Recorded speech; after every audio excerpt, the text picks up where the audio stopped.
لا بأس أن تعطي من وقتك 90 ثانية لتعرف ما هي مشكلة بورما والمسلمين فيها. دولة مستقلة اسمها أراكان، بها 3 ملايين مسلم، بدأ من خلالهم انتشار الإسلام في دولة مجاورة اسمها بورما ذات الأغلبية البوذية.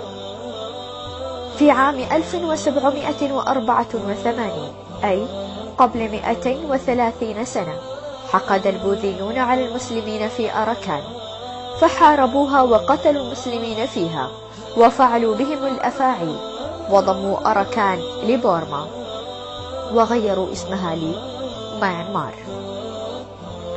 أصبحت جزءا من بورما، وأصبح المسلمون بعد أن كانوا في دولة مستقلة أصبحوا أقلية عددهم 3 أو 4 ملايين، والأغلبية بوذية وعددهم 50 مليون.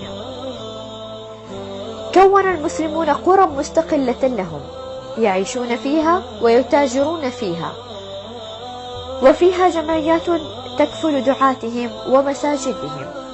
صار هؤلاء البورميون البوذيون يهاجمون على قرى المسلمين ليخرجوهم من ديارهم. وقبل فترة ليست بالبعيدة وقعت مذبحة مروعة، حيث اعترضت مجموعة من البوذيين الشرسين حافلة تقل 10 من الدعاة من حفظة القرآن الذين كانوا يطوفون على القرى المسلمة يحفظونهم القرآن ويدعونهم إلى الله تعالى ويزوجونهم ويعلمونهم شؤون دينهم.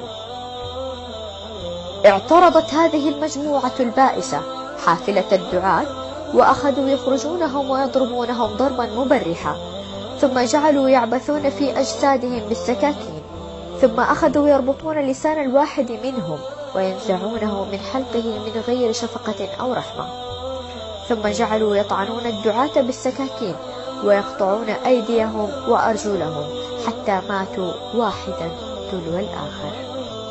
كل ذلك فقط لحقدهم الدفين، لأنهم كانوا يدعون إلى الله ويعلمون الناس الدين والقرآن.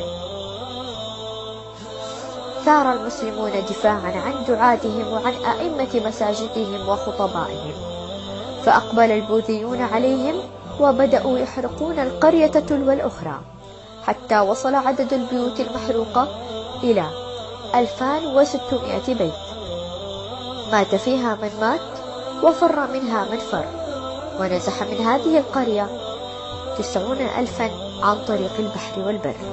ولا يزال الذبح والقتل في المسلمين مستمرا. كلنا يسأل نفسه ماذا يفعل لهم. واجبك نحوهم الآن شيئان: أولا أن تدعو لهم، ثانيا أن تنشر قضيتهم لكي يعرفها الناس.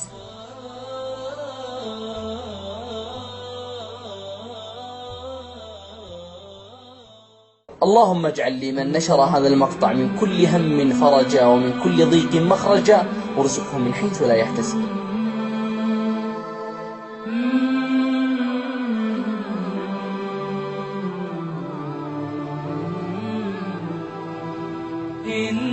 إنسانيون بلا حد أنتم وقلوب